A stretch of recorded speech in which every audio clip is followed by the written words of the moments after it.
G'day, back on the Heritage.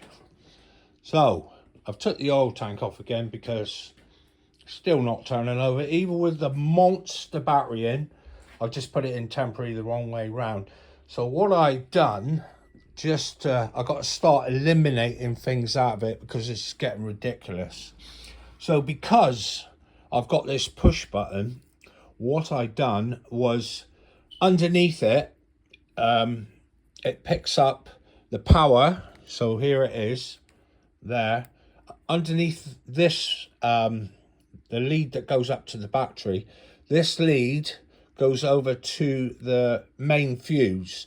So what I decided to do was, if there's a problem with, a live ground somewhere on this bike, I'll eliminate the bike from the starting.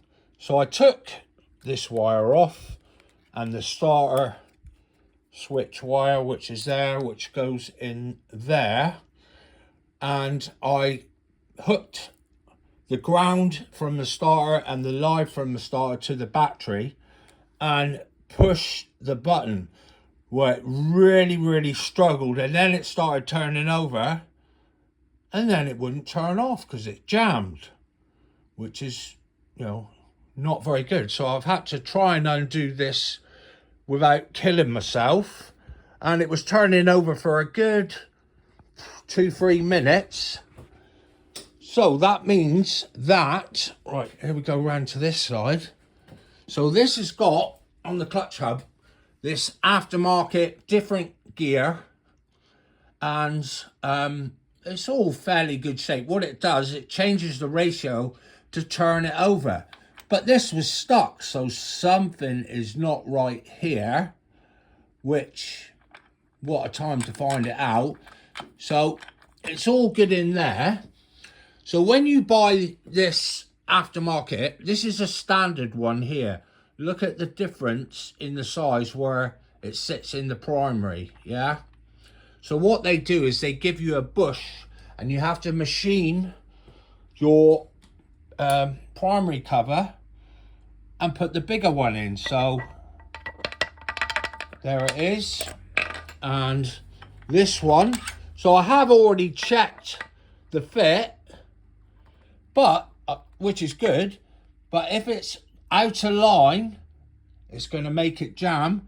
And look in there, don't know if you can see it, the end of the starter has been rubbing in the primary, and that is a good groove.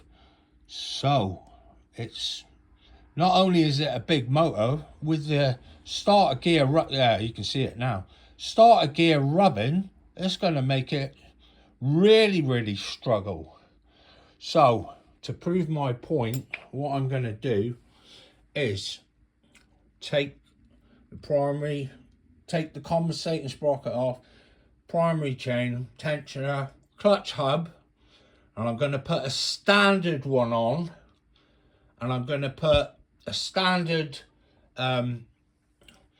jack shaft, and I'm going to put a standard primary cover on and see what happens. So that would be not ratioed like this, it would be normal. Well, I got a 400 cold cranking amp battery, a massive starter, and I'm really almost pulling my hair out. Everything I think I've sorted, because I've took those compression things out. So I've got to have a go. South Devon, baby.